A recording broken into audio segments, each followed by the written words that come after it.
ونستغفره ونعوذ بالله من شرور أنفسنا ومن سيئات أعمالنا من يهده الله فلا مضل له ومن يضلل فلا هادي له وأشهد أن لا إله إلا الله وحده لا شريك له وأشهد أن محمدا عبده ورسوله أرسله بالحق بشيرا ونذيرا أما بعد فإن خير الحديث كتاب الله وخير الهدي هدي محمد صلى الله عليه وسلم فأعوذ بالله السميع العليم من الشيطان الرجيم بسم الله الرحمن الرحيم وقال قرينه هذا ما لدي عتيد ألقيا في جهنم كل كفار عنيد مناع للخير معتد مريب الذي جعل مع الله إلها آخر فألقياه في العذاب الشديد قال قرينه ربنا ما طغيته ولكن كان في ضلال بعيد قال لا تختصموا لدي وقد قدمت إليكم بالوعيد ما يبدل القول لدي وما أنا بظلام للعبيد يوم نقول لجهنم هل امتلأت وتقول هل من مزيد وأزلفت الجنة للمتقين غير بعيد هذا ما توعدون لكل أواب حفيظ من خشي الرحمن بالغيب وجاء بقلب منيب ادخلوها بسلام ذلك يوم الخلود. وقال الله تبارك وتعالى في كلامه المجيد اليوم أكملت لكم دينكم وأتممت عليكم نعمتي ورديت لكم الإسلام دينا. ہر قسم کی تعریف اللہ رب العالمین کے لیے لائق و زیبا ہے. درود و سلام کا نزول ہو تمام انبیاء اکرام پر، خصوصیت کے ساتھ میرے اور آپ کے نبی آخر الزمان محمد مصطفیٰ صلی اللہ علیہ وسلم پر. محترم سامعین کرام، آج خطبہ جمعہ میں ہمارا جو عنوان ہے بدعت اسلام کی نظر میں. حاضرین، اللہ رب العالمین نے جب انسانوں کو پیدا کیا تو ان کی رشد و ہدایت کے لیے بہت سارے انبیاء اللہ نے دنیا میں مبعوث فرمائے، اور آخری امت کی رشد و ہدایت کے لیے اللہ رب العالمین نے پیارے نبی صلی اللہ علیہ وسلم کا انتخاب کیا، اور اللہ نے آپ پر قرآن مجید کو نازل فرمایا، اور پیارے نبی صلی اللہ علیہ وسلم قرآن مجید کی تفصیلاً وضاحت صحابہ اکرام کے سامنے فرمائی. اسلام کا جو تعارف ہوا کرتا ہے دو ہی چیزوں کے ذریعے سے ہوتا ہے، ایک ہوتی ہے قرآن، دوسری جو چیز ہے وہ حدیث، اور یہ دونوں وحی کے اقسام میں سے ایک قسم ہے. قرآن اور حدیث ان دونوں ہی کے ذریعے سے اسلام کا انٹروڈکشن ہوتا ہے، اسلام کا تعارف ہوتا ہے. پیارے نبی صلی اللہ علیہ وسلم نے مختلف مقامات پر صحابہ اکرام کو یہ سمجھایا اور کہا صحابہ تمہاری نجات کامیابی انہی دو چیزوں میں سے ہے، انہی دو چیزوں میں تمہاری کامیابی رکھی گئی ہے. دنیا و آخرت میں کامیابی و کامرانی چاہتے ہو تو ان دونوں کی اتباع کرو، ان دونوں کی پیروی کرو۔ ایک مرتبہ پیارے نبی صلی اللہ علیہ وسلم صحابہ اکرام کے ساتھ بیٹھے ہوئے تھے۔ آپ صلی اللہ علیہ وسلم نے صحابہ اکرام کو سمجھانے کے لیے ایک مثال پیش کی۔ پیارے نبی صلی اللہ علیہ وسلم نے ایک سیدھی لکیر کھینچی، اس کے بعد دائیں بائیں بھی آپ نے کچھ لکیریں کھینچ کر درمیان والی جو لکیر تھی، سیدھی لکیر، اس پر پیارے نبی صلی اللہ علیہ وسلم نے اپنی انگلی رکھی، کہا وَأَنَّ هَذَا صِرَاطِي مُسْتَقِيمًا، یہ جو درمیان کی سیدھی جو راہ ہے، سیدھی جو لکیر ہے، یہی لکیر تمہیں جنت میں لے جانے والی ہے، یہی راہ جنت کی راہ ہے۔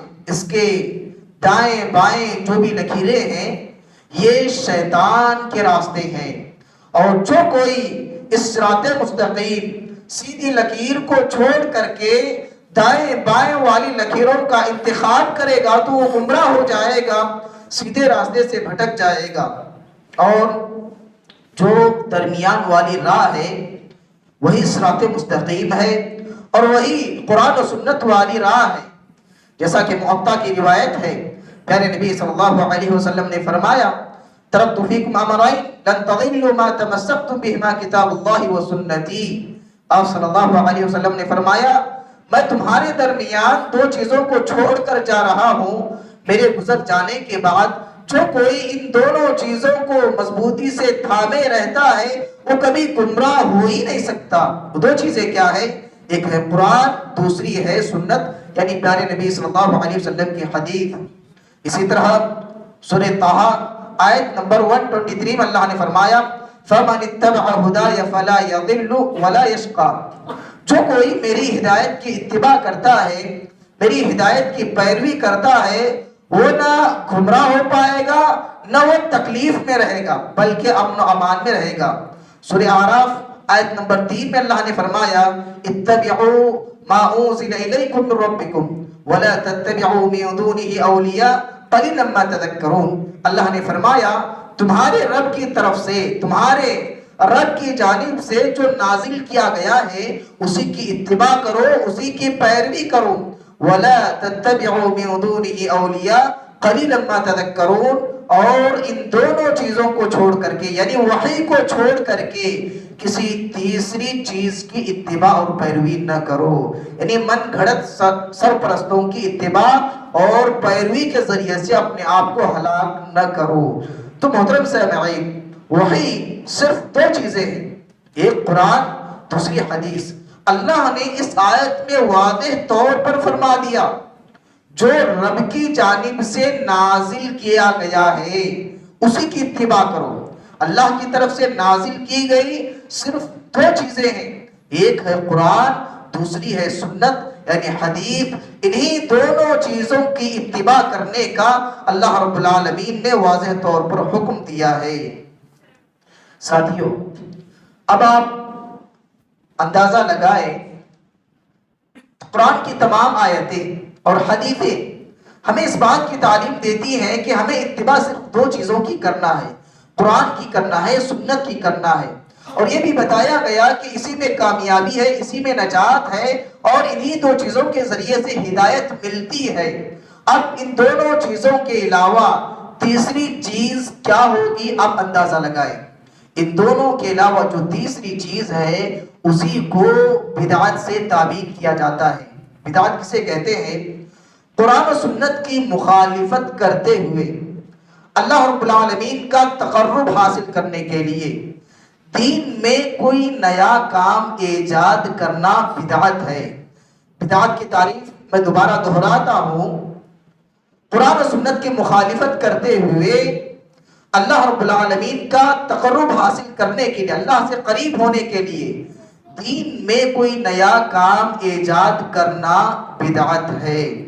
محترم سامعین، بدعت یہ اتنی خطرناک برائی ہے اور اتنا خطرناک جرم ہے، آدمی اسے دین کا حصہ سمجھ کر کے کرتا ہے لیکن اپنے سارے اعمال برباد کر دیتا ہے۔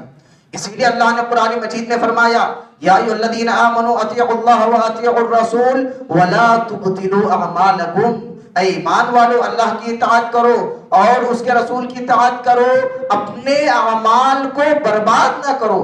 کیا معنی؟ جس میں اللہ کی اطاعت نہیں ہے، پیارے نبی صلی اللہ علیہ وسلم کی اطاعت نہیں ہے، ایسا عمل چاہے جتنا بھی زیادہ ہو اس پر ذرا برابر بھی ثواب ملنے والا نہیں ہے۔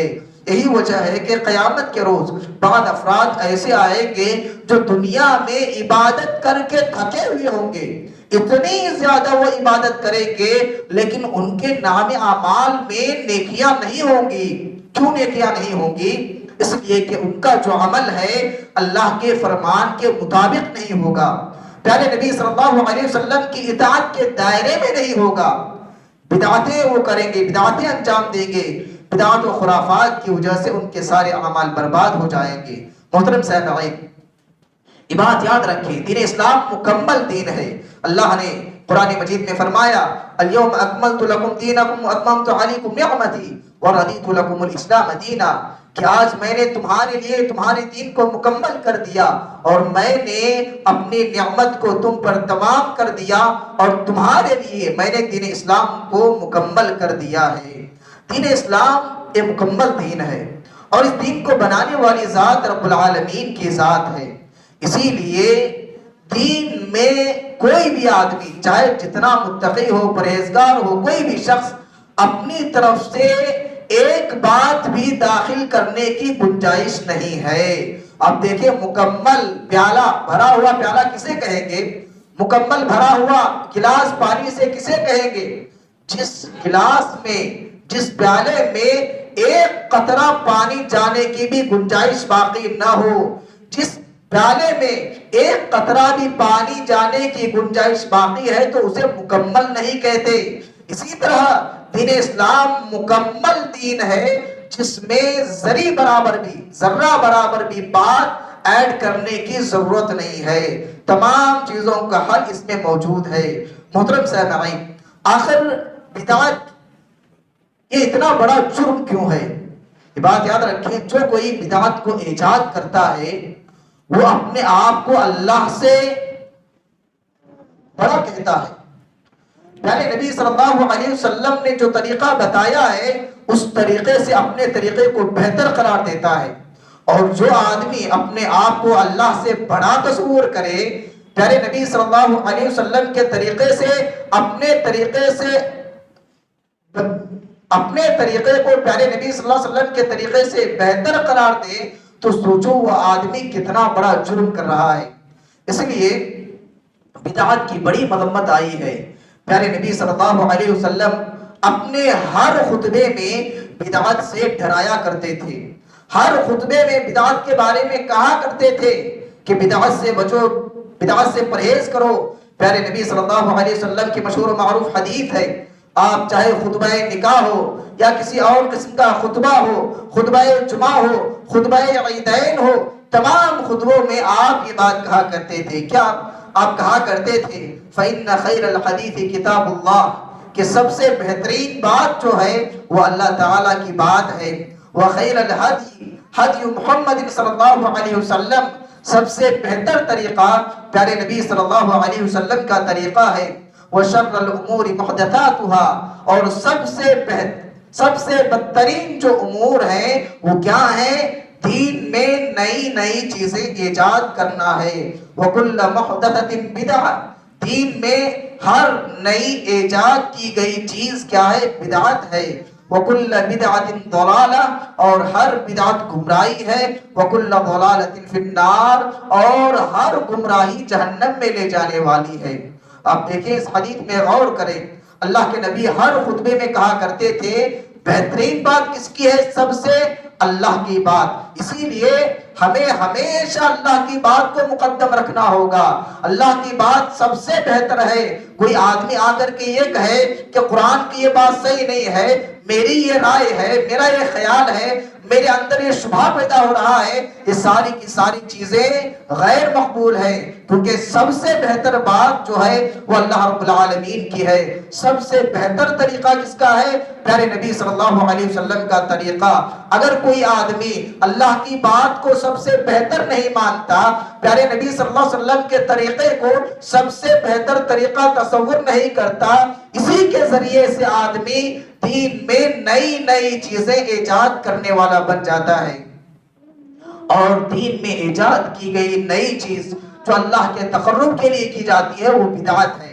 اور آپ اس حدیث میں ایک چیز غور کریں، بدعہ کا لفظ استعمال کیا گیا ہے بغیر الف لام کے، یعنی نکرہ جس کو عربی گرامر میں کہتے ہیں. اور نکرہ کے بارے میں یہ مشہور قاعدہ ہے النکرۃ یدل علی العموم، نکرہ جو ہے عموم کا فائدہ دیتا ہے. یعنی پیارے نبی صلی اللہ علیہ وسلم نے جیسے گمراہی کا لفظ استعمال کیا ہے بالکل اسی طرح بدعت کا لفظ بھی استعمال کیا ہے. یعنی جس طرح ہر گمراہی جہنم میں لے جانے والی ہے، ہر گمراہی کبھی قابل تعریف ہو نہیں سکتی، ہر گمراہی ہمیشہ بری ہی ہوا کرتی ہے، ہر گمراہی ہلاکت اور تباہی کا باعث بنتی ہے، اسی طرح ہر بدعت انسان کو گمراہ کرنے والی ہے، ہر بدعت انسان کو جہنم میں لے جانے والی ہے، ہر بدعت انسان کے حق میں کبھی خیر نہیں بن سکتی. بعض لوگ تفریق کرتے ہیں بدعت سیئہ بدعت حسنہ، بدعت سیئہ بدعت حسنہ، یہ بدعت کی تقسیم کرنا ہی صحیح نہیں ہے، کیونکہ بدعت میں اچھائی ہوتی ہی نہیں، بدعت میں خیر ہے ہی نہیں. اسی لیے پیارے نبی صلی اللہ علیہ وسلم نکرہ کا صیغہ استعمال کیا، نکرہ استعمال کیا اور کہا کہ ہر بدعت گمراہی ہے، انسان کو گمراہی میں لے جانے والی ہے. صحیح بخاری کی روایت ہے، عائشہ رضی اللہ تعالی عنہا فرماتی ہے من احدث فی امرنا هذا ما ليس منه فهو رد، جس نے کوئی ایسا کام ایجاد کیا یا ایسا طریقہ ایجاد کیا جس کا حکم ہم نے نہیں دیا تو وہ کیا ہے؟ مردود ہے، ناقابل قبول ہے. صحیح مسلم کی روایت ہے، عائشہ رضی اللہ تعالی عنہ فرماتی ہے من عمل عملا ليس عليه امرنا فهو رد، جس نے کوئی ایسا عمل کیا، ایسا کام کیا جس کے کرنے کا شریعت نے حکم نہیں دیا تو وہ عمل کیا ہے؟ مردود ہے، غیر مقبول ہے. محترم سامعین، بدعت کتنی خطرناک چیز ہے، بدعت کس قدر انسان کو گمراہ کرتی ہے آپ اس واقعے سے اندازہ لگا سکتے ہیں. ایک مرتبہ ابو موسیٰ اشعری رضی اللہ تعالی عنہ نے دیکھا کہ مسجد میں بعض لوگ مجلس بنائے بیٹھے ہیں، جماعت بنا کر کے، گروہ بنا کر کے بیٹھے ہیں. ان میں کا ایک آدمی کہتا ہے کہ 100 مرتبہ اللہ اکبر کہو تو سارے لوگ اللہ اکبر کہتے ہیں. پھر وہ کہتا ہے کہ 100 مرتبہ سبحان اللہ کہو، سارے کے سارے افراد ایک ساتھ سبحان اللہ کہتے ہیں. پھر وہ آدمی کہتا ہے 100 مرتبہ الحمدللہ کہو، سارے کے سارے مل کر 100 مرتبہ الحمدللہ کہتے ہیں. ابو موسیٰ اشعری رضی اللہ تعالیٰ عنہ نے یہ منظر دیکھا، یہ منظر دیکھ کر کے انہیں تعجب ہوا کہ یہ کیا معاملہ چل رہا ہے. ایک شخص باواز بلند زور سے کہتا ہے کہ 100 مرتبہ سبحان اللہ کہو، 100 مرتبہ الحمدللہ کہو، 100 مرتبہ اللہ اکبر کہو. سارے لوگ اس کے کہنے پر 100 مرتبہ سبحان اللہ کہتے ہیں، الحمدللہ کہتے ہیں، اللہ اکبر کہتے ہیں. یہ کیا معاملہ چل رہا ہے؟ فوراً وہ عبداللہ بن مسعود رضی اللہ تعالیٰ عنہ کے پاس چلے گئے، جا کر کے کہا کہ مسجد میں لوگ ایسی حرکتیں کر رہے ہیں، مجلس بنا کر بیٹھے ہیں، ایک آدمی زور سے کہتا ہے اللہ اکبر کہو، سارے لوگ اللہ اکبر کہتے ہیں، ایسا معاملہ مسجد میں چل رہا ہے. عبداللہ بن مسعود رضی اللہ تعالی عنہ اسی وقت ابو موسیٰ اشعری رضی اللہ تعالی عنہ پر غضبناک ہوتے ہیں، کہتے ہیں کہ ایسا جب مسجد میں چل رہا ہے تو آپ نے روکا کیوں نہیں، آپ نے انہیں ڈانٹا کیوں نہیں، آپ ایسے ہی خاموش رہ گئے.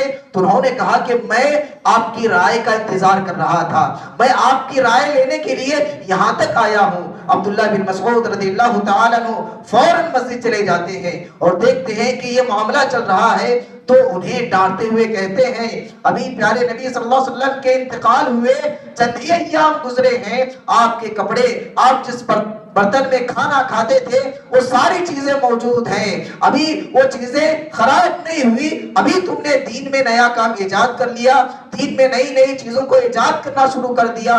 تو ان میں سے ایک آدمی نے کہا اے عبداللہ بن مسعود، ہمارا ارادہ خیر کا ہے، ہم خیر چاہتے ہیں، خیر کے علاوہ کچھ نہیں چاہتے۔ تو عبداللہ بن مسعود نے کہا کس میں خیر ہے کس میں شر ہے یہ تم زیادہ جانتے ہو یا اللہ تعالیٰ زیادہ جانتا ہے؟ کس میں خیر ہے کس میں شر ہے یہ اللہ کے نبی زیادہ جانتے ہیں یا تم جانتے ہو؟ فوراً انہیں مسجد سے باہر نکال دیا۔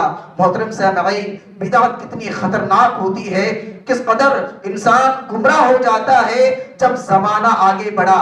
جب زمانہ آگے بڑھا، عمر بن سلمہ رضی اللہ تعالیٰ عنہ فرماتے ہیں کہ میں نے نہروان کے دن جو لوگ مسجد میں اس طرح کر رہے تھے میں نے ان کو خوارج کے ساتھ پایا۔ وہ لوگ خوارج میں مل گئے تھے۔ خوارج جو کہ مسلمانوں کی تکفیر کرتے ہیں، جن کے بہت سارے غلط عقیدے ہیں، جو صحابہ پر لعن طعن کرتے ہیں، ایسے خوارج کے ساتھ وہ لوگ شامل ہو گئے تھے۔ تو بدعت انسان کو گمراہ کر دیتی ہے، بدعت میں خیر نہیں، اسی لیے ہمیں بدعات و خرافات سے بچنا چاہیے۔ عبداللہ بن مسعود رضی اللہ تعالیٰ عنہ فرماتے ہیں اتبعوا ولا تبتدعوا فقد کفیتم وکل بدعۃ ضلالہ۔ فرماتے ہیں قرآن و سنت کی اتباع کرو، قرآن و سنت کی اتباع کرو، یہی دو چیزیں تمہارے لیے کافی ہیں۔ دین میں نئی نئی چیزیں ایجاد نہ کرو، اس لیے کہ ہر نئی ایجاد کی جانے والی چیز بدعت ہے اور بدعت گمراہی ہے۔ عبداللہ بن عمر رضی اللہ تعالیٰ عنہ فرماتے ہیں کل بدعۃ ضلالہ وَإِنْ رَآهَا النَّاسُ حَسَنًا، کہ ہر بدعت گمراہی ہے گرچہ لوگ اسے اچھا سمجھیں، گرچہ لوگ اسے بہتر قرار دیں۔ لوگوں کے بہتر کہنے سے کوئی غلط چیز صحیح نہیں بن جاتی، کوئی شر خیر میں نہیں بدلتا۔ جو شر ہے وہ شر ہی رہے گا، جو بری ہے وہ بری ہی رہے گی۔ تو محترم سامعین، عبداللہ بن عمر رضی اللہ تعالیٰ عنہ کہتے ہیں کہ بدعت گمراہی ہے، اس سے بچو گرچہ لوگ اسے بہتر قرار دیں۔ امام مالک علیہ الرحمہ فرماتے ہیں من ابتدع فی الاسلام بدعہ یراها حسنہ فقد زعم ان محمد رسول اللہ صلی اللہ علیہ وسلم خان الرسالہ فما لم یکن یومئذ دینا لا یکون اليوم دینا۔ فرماتے ہیں جو کوئی دین اسلام میں کوئی بدعت ایجاد کرتا ہے اور اسے اچھا تصور کرتا ہے تو اس نے محمد صلی اللہ علیہ وسلم کے بارے میں یہ سوچا، یہ ظن کیا، نعوذ باللہ پیارے نبی صلی اللہ علیہ وسلم نے شریعت میں خیانت کی۔ جو کوئی بدعت کو ایجاد کرتا ہے تو گویا کہ وہ نبی کی رسالت پر شک کرتا ہے، وہ نبی کی رسالت پر ڈاؤٹ کرتا ہے، اس لیے کہ شریعت میں تھا لیکن آپ نے بیان نہیں کیا۔ محترم سامعین، جبکہ پیارے نبی صلی اللہ علیہ وسلم نے کہا تھا اے صحابہ میں تمہیں ایسے صاف راستے پر چھوڑ کر جا رہا ہوں جس کی راتیں بھی دن کی طرح روشن ہے، جس کی راتیں بھی دن کی طرح روشن ہے، یعنی وہ راستہ قرآن و سنت کا ہے جس کی ساری باتیں واضح ہیں۔ انہی دو چیزوں کی اتباع کرو، یہی دو چیزیں تمہیں کامیاب بنانے والی ہیں۔ امام شافعی علیہ الرحمہ فرماتے ہیں من استحسن فقد شرع، جس نے کسی بدعت حسنہ کو ایجاد کیا، بدعت حسنہ کو ایجاد کیا تو اس نے شریعت میں ڈاکہ ڈالا، اس نے شریعت میں زیادتی کی۔ امام احمد بن حنبل علیہ الرحمہ فرماتے ہیں اصول السنت عندما التمسک بما كان عليه اصحاب رسول الله والاقتداء ترک البدع وکل بدعۃ ضلالہ۔ فرماتے ہیں امام احمد بن حنبل علیہ الرحمہ ہمارا یہ طریقہ ہے، سنت کا یہ اصول ہے کہ قرآن و سنت کو مضبوطی کے ساتھ تھاما جائے اور انہی دو چیزوں پر عمل کیا جائے اور اصحاب رسول صحابہ اکرام رضوان اللہ علیہم اجمعین کی اتباع کی جائے، ان کی اقتداء کی جائے۔ ترک البدع، بدعات کو ترک کیا جائے، بدعات کو چھوڑ دیا جائے۔ کیوں؟ وَكُلَّ بِدْعَةٍ ضَلَالَةٍ، کہ ہر بدعت گمراہی ہے۔ ساتھیو، بدعت کی اتنی مذمت آئی ہے، پیارے نبی صلی اللہ علیہ وسلم نے بدعتیوں کے مجلسوں میں بیٹھنے سے منع کیا ہے، بیٹھنے سے منع کیا ہے، اور کہا کہ جو کوئی بدعتیوں کے مجلسوں میں بیٹھتا ہے رب العالمین کی رحمتوں کا وہ مستحق نہیں ٹھہرتا، رب العالمین کی رحمت سے وہ دور ہو جاتا ہے۔ اسی طرح بدعتیوں سے علم لینے سے بھی اہل علم نے منع کیا ہے، روکا ہے۔ کیوں؟ اس لیے کہ آدمی بدعتیوں سے جب علم لیتا ہے تو گمراہی اس کا مقدر بن جاتی ہے۔ ہمارے سلف کے بارے میں آتا ہے کہ ایک بدعتی شخص نے کہا کہ میں آپ کو ایک حدیث سنانا چاہتا ہوں، انہوں نے انکار کر دیا، ایک حدیث بھی بدعتی آدمی سے سننا پسند نہیں کیا۔ بعض افراد کہتے ہیں بھائی شیطان سے جب علم لیا جاتا ہے، شیطان کی بات مانی جاتی ہے، تو بدعتی سے کیوں نہیں؟ محترم سامعین، شیطان کی بات کب لی جاتی ہے؟ شیطان کب سے معتبر ہو گیا؟ شیطان کی بات کسی بھی صورت میں ناقابل قبول ہے۔ بعض لوگ حضرت ابو ہریرہ رضی اللہ تعالیٰ عنہ کی روایت سے استدلال کرتے ہیں، پیارے نبی صلی اللہ علیہ وسلم نے کہا تھا آیت الکرسی کے بارے میں، شیطان نے سچ کہا، شیطان جھوٹا ہے لیکن اس معاملے میں اس نے سچ کہا ہے، اس کی یہ بات لی جائے گی۔ تو اسی حدیث سے استدلال کرتے ہیں اللہ کے نبی نے شیطان کی بات کو لیا ہے، جبکہ ہمیں یہ غور کرنا چاہیے شیطان کی بات کبھی معتبر ہو نہیں سکتی۔ اس بات پر اللہ کے نبی نے مہر لگا دیا تھا، اللہ کے نبی نے تصدیق کی تھی اور وضاحت کی تھی کہ شیطان جھوٹا ہے، لیکن اس معاملے میں اس نے سچ کہا۔ اللہ کے نبی کے کہنے کی وجہ سے اس کی بات معتبر ہو گئی، ورنہ شیطان کی بات کبھی قابل معتبر ہو نہیں سکتی۔ محترم سامعین، پہلے کیف بدعات کی بڑی مذمتیں آئی ہیں، بڑی وعیدیں آئی ہیں، ہمیں بدعات و خرافات سے بچنا چاہیے، بدعات سے ہمیشہ دور رہنا چاہیے۔ جب انسان بدعتوں کو پسند کرتا ہے یا بدعتوں میں چلا جاتا ہے تو اس کے لیے ہدایت کی طرف آنا بڑا مشکل ہو جاتا ہے، بڑا مشکل ہو جاتا ہے ہدایت کی طرف آنا۔ آپ دیکھیں اللہ کے نبی نے بدعتوں سے تنبیہ کی، صحابہ نے، تابعین نے، سینکڑوں اقوال آپ کو ملیں گے کہ بدعت گمراہی ہے، تقرب الہی کے لیے دین میں نئی چیز ایجاد کرنا بدعت ہے، لیکن اس کے باوجود بھی آپ دیکھیں کتنے ایسے مسلمان ہیں جو بدعتوں میں ڈوبے ہوئے ہیں، جو بدعت و خرافات میں ملوث ہیں۔ سال کے 12 مہینے ہیں، شاید کہ کوئی مہینہ ایسا ہو جس میں بدعات و خرافات نہ پائی جاتی ہو۔ ہر مہینے میں الگ الگ بدعات و خرافات لوگوں نے ایجاد کر لیا ہے۔ یہ بات یاد رکھیں، ہدایت کے محتاج ہم ہیں، دین اسلام ہماری ضرورت ہے، دین کو ہماری ضرورت نہیں بلکہ ہم کو دین کی ضرورت ہے۔ دین اسلام ہمارا محتاج نہیں ہے، ہم دین اسلام کے محتاج ہیں۔ ہدایت ہمیں چاہیے، تو محترم سامعین ہمیں سنتوں سے محبت کرنا ہوگا، احادیث سے محبت کرنا ہوگا، بدعت و خرافات کو چھوڑنا ہوگا۔ اللہ رب العالمین قرآن مجید میں فرماتا ہے وَمَن يُشَاقِقِ الرَّسُولَ مِن بَعْدِ مَا تَبَيَّنَ لَهُ الْهُدَى وَيَتَّبِعْ غَيْرَ سَبِيلِ الْمُؤْمِنِينَ نُوَلِّهِ مَا تَوَلَّى وَنُصْلِهِ جَهَنَّمَ وَسَاءَتْ مَصِيرًا۔ جو کوئی سنت کی مخالفت کر کے صحابہ کے طریقے کو چھوڑ دیتا ہے، صحابہ کے طریقے کو چھوڑ کر کے بدعات و خرافات کے اندر ملوث ہو جاتا ہے، اللہ تعالیٰ اسے بدعتوں ہی میں بھٹکاتا ہے، وہ بدعتوں ہی میں چلے جاتا ہے۔ پھر جب بدعتوں میں وہ چلا جاتا ہے، بدعتوں میں بھٹک جاتا ہے، تو ایک تو سنتوں کی محبت اس کے دل سے نکل جاتی ہے، وہ سنتوں سے محبت کرنے والا نہیں ہوتا، سنتوں کا پیار و محبت ختم ہو جاتا ہے، اللہ کے نبی کی احادیث سے نفرت کرنے لگتا ہے۔ اسی لیے آپ دیکھیں کئی ایسے ہیں جو اپنے آپ کو مسلمان کہتے ہیں لیکن احادیث کا انکار کرتے ہیں، واضح طور پر احادیث کا انکار کرتے ہیں، حدیثوں کے بارے میں کہتے ہیں ایسی حدیثیں لوگوں کے سامنے کیوں پیش کرتے ہو جس کے ذریعے سے فساد پھیلتا ہے، جبکہ حدیثوں ہی کے ذریعے سے امن قائم ہوتا ہے، حدیثوں ہی کے ذریعے سے سلامتی آتی ہے، حدیثوں ہی کے ذریعے سے امن و شانتی برقرار رہتی ہے۔ احادیث کے بارے میں احادیث کو نہ سمجھ کر کے سلف کے اقوال کا سہارا نہ لے کر کے گمراہ ہو جاتے ہیں، بدعتوں میں ملوث ہو جاتے ہیں اور دین پر اعتراض کرنے والے بن جاتے ہیں، قرآن پر اعتراض کرتے ہیں، احادیث پر اعتراض کرتے ہیں۔ محترم سامعین، ان دونوں چیزوں کی اللہ نے حفاظت کی ہے۔ اللہ پیارے نبی صلی اللہ علیہ وسلم نے فرمایا لا تزال طائفة من امتی منصورین ظاہرین علی الحق لا یضرهم من خذلهم حتى تقوم الساعة، کہ قیامت تک ایک جماعت حق پر رہے گی، ایک جماعت حق پر رہے گی، جو بھی انہیں رسوا کرنا چاہے گا، ذلیل کرنا چاہے گا، وہ اپنی کوشش میں ناکام رہے گا۔ تو محترم سامعین، چاہے دنیا میں جتنے بھی بدعات و خرافات ہو، ایک جماعت حق پر رہے گی۔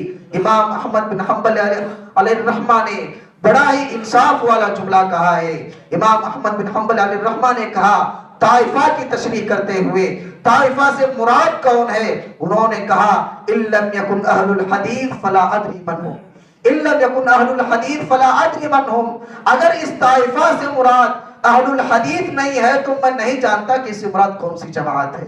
تو محترم سامعین، ہمیں قرآن و سنت کے مطابق چلنا ہے۔ اگر ہم چاہتے ہیں بدعات و خرافات سے دور رہیں، سنتوں کے قریب آئے، بعض لوگ تعریف کرتے ہوئے کہتے ہیں اہل الحدیث کی کہ یہ بدعات و خرافات سے دور رہتے ہیں، یہ بدعات و خرافات سے دور رہتے ہیں، ان میں بدعات و خرافات پائی نہیں جاتی۔ یہ تعریف نہیں ہے، تعریف یہ ہے کہ مثبت انداز میں تعریف کی جائے۔ اگر آپ کسی بادشاہ کے سامنے چلے جاتے ہیں تو آپ کیسی تعریف کریں گے؟ بادشاہ بیوقوف نہیں ہے، بادشاہ پاگل نہیں ہے، بادشاہ غلط کام کرنے والے نہیں ہیں، بادشاہ چور نہیں ہے، بادشاہ زانی نہیں ہے۔ ایسی اگر تعریف کریں گے تو کیا بادشاہ خوش ہوگا؟ یہ کہنا کہ اہل حدیث بدعات و خرافات سے دور رہتے ہیں یہ تعریف نہیں ہے، بلکہ تعریف یہ ہے کہ آپ کھل کر کہو کہ اہل الحدیث قرآن و سنت کے مطابق چلنے والے ہوتے ہیں، سنتوں کے قریب ہوتے ہیں، سنتوں پر چلنے والے ہوتے ہیں، سنتوں کو مضبوطی سے تھامنے والے ہوتے ہیں۔ محترم سامعین، یقیناً ایک جماعت حق پر رہے گی، قیامت تک رہے گی اور سنتوں کی حفاظت کرے گی۔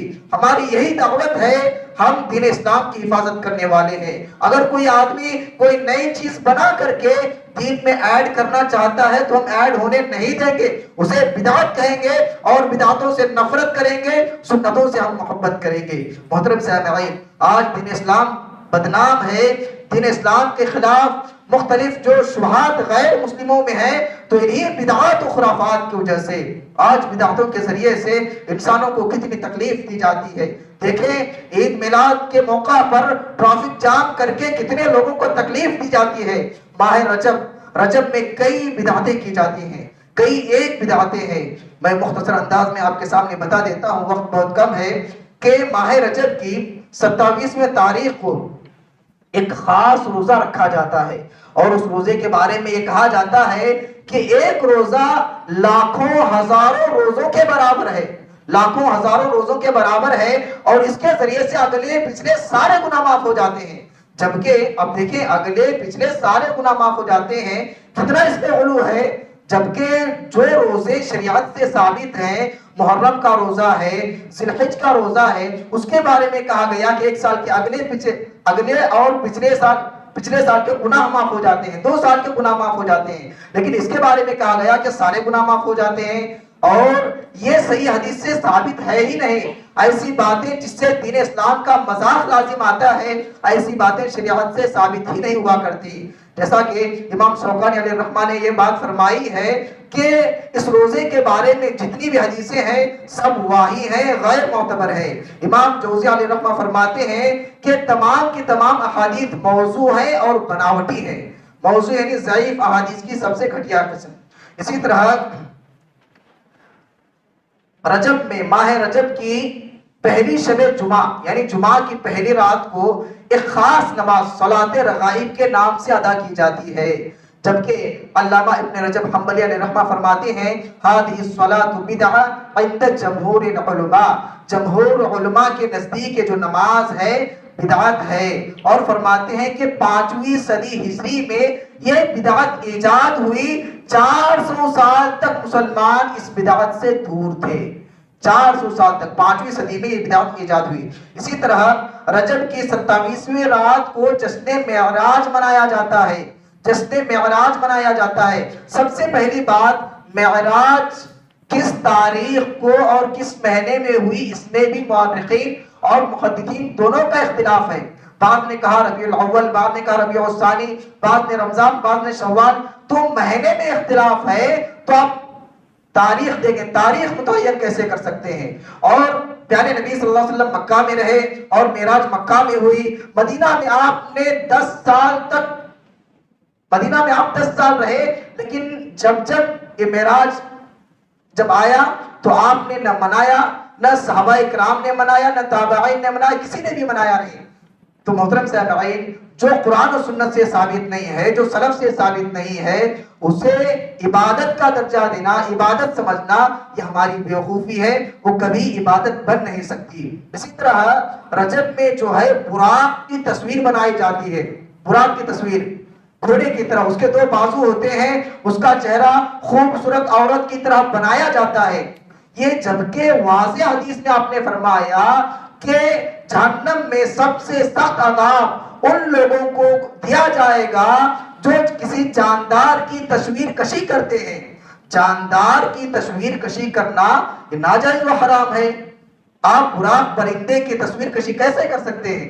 اسی طرح رجب کی 22ویں تاریخ کو جعفر صادق رحمہ اللہ کے نام پر جو ہے کنڈے بنائے جاتے ہیں، جبکہ ان کی طرف ایک غلط بات کی نسبت کی جاتی ہے۔ جعفر صادق علیہ الرحمہ ایک نیک آدمی تھے، متقی تھے، اللہ رب العالمین کے ایک ولی کے مانند تھے، انہوں نے ہمیشہ خیر کی طرف بلایا۔ جھوٹی باتیں ان کی طرف نسبت کی جاتی ہے اور کہا جاتا ہے کہ انہوں نے کہا، کیا کہا کہ 22ویں رجب کو جو ہے کنڈے وغیرہ بنا کر میرے نام کی نذر کرو گے، نذر مانو گے میرے نام کی، تو میں قیامت کے دن تمہیں اللہ رب العالمین کے عذاب سے بچا لوں گا، یعنی میرا ہاتھ ہوگا، تمہارا دامن ہوگا، میں تمہیں بچاؤں گا۔ جبکہ یہ بات جو ہے ان کی طرف منسوب کرنا ہی صحیح نہیں ہے۔ ایک آدمی جو قرآن و سنت کا پابند ہو وہ ایسی بات کیسے کہہ سکتا ہے؟ محترم سامعین، دین کو بدنام کرنے کے لیے لوگوں نے بہت ساری بدعتیں ایجاد کی ہیں اور بہت ساری ایسی چیزیں جن کا تعلق دین سے ہے ہی نہیں، ان کو لا کر دین میں شامل کر دیا ہے۔ محترم سامعین، اسی لیے ہمیں بدعتوں سے آگاہ رہنا چاہیے، بدعتوں سے دور رہنا چاہیے۔ اگر ہم بدعتوں سے بچنا چاہتے ہیں تو قرآن و سنت کی طرف آنا چاہیے۔ آج بہت سارے لوگ کہتے ہیں اتنے سارے مسالک ہیں، صحیح مسلک کو پہچانے کیسے؟ اللہ نے آپ کو عقل دیا ہے، آپ اس کا استعمال کریں۔ دیکھیں کہاں پر قرآن و سنت کی تعلیم دی جاتی ہے، کہاں پر اللہ اور اس کے رسول کی بات کی جاتی ہے۔ جو کوئی اللہ کی اتباع کرتا ہے، رسول کی اتباع کرتا ہے، وہ صحابہ اکرام کی بھی قدر کرنے والا ہوتا ہے، وہ ائمہ کی بھی قدر کرنے والا ہوتا ہے، وہ سلف کی بھی قدر کرنے والا ہوتا ہے۔ لوگ ایسے ویسے کہہ دیتے ہیں کہ اللہ کے نبی کی شان میں گستاخی کرتے ہیں، صحابہ کی شان میں گستاخی کرتے ہیں اور ائمہ کی شان میں گستاخی کرتے ہیں، یہ سب من گھڑت اقوال ہیں۔ ہم تو صحابہ اکرام کی قربانیوں کو لوگوں کے سامنے بیان کرتے ہیں، ائمہ کی سیرتیں لوگوں کے سامنے بیان کرتے ہیں۔ ہمارے سلف نے جو قربانیاں دی ہیں اسی کے مطابق ہم چلتے ہیں،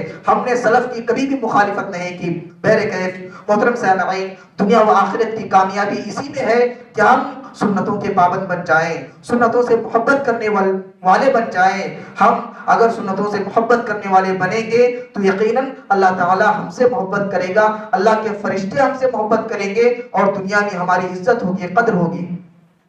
رب العالمین سے دعا کریں اللہ سبحانہ و تعالی ہم مسلمان بھائیوں کو قرآن و سنت کی پیروی اور اتباع کرنے کی توفیق عطا فرمائے۔ اللہ رب العالمین ہمیں ہر بدعت سے اپنے آپ کو بچانے کی توفیق عطا فرمائے۔ اللہ تعالی ہمیں خیر کے کاموں میں سبقت کرنے والا، آگے بڑھنے والا بنائے۔ اللہ رب العالمین ہمیں نیکیاں کرنے والا، گناہوں سے بچنے والا بنائے۔ اللہ تعالی ہم مسلمان بھائیوں کو اتحاد کے ساتھ مل جل کر رہنے کی توفیق عطا فرمائے۔ آمین تقبل یا رب العالمین وآخر دعوانا ان الحمد للہ رب العالمین۔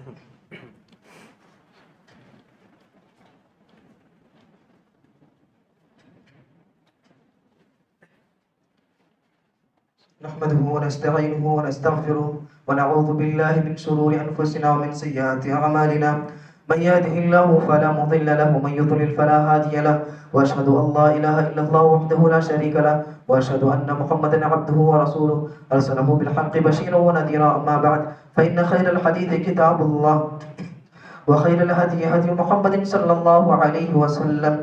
فأعوذ بالله السميع العليم من الشيطان الرجيم. بسم الله الرحمن الرحيم. إن الله وملائكته يصلون على النبي يا أيها الذين آمنوا صلوا عليه وسلموا تسليما. اللهم صل على محمد وعلى آل محمد كما صليت على إبراهيم وعلى آل إبراهيم إنك حميد مجيد. اللهم بارك على محمد وعلى آل محمد كما باركت على إبراهيم وعلى آل إبراهيم إنك حميد مجيد. عباد الله رحمني ورحمكم الله إن الله يأمركم بالعدل والإحسان وإيتاء ذي القربى وينهى عن الفحشاء والمنكر والبغي يعظكم لعلكم تذكرون واذكروا الله يذكركم ودعوه يستجب لكم ولذكر الله تعالى وعلى وجل وتم أكبر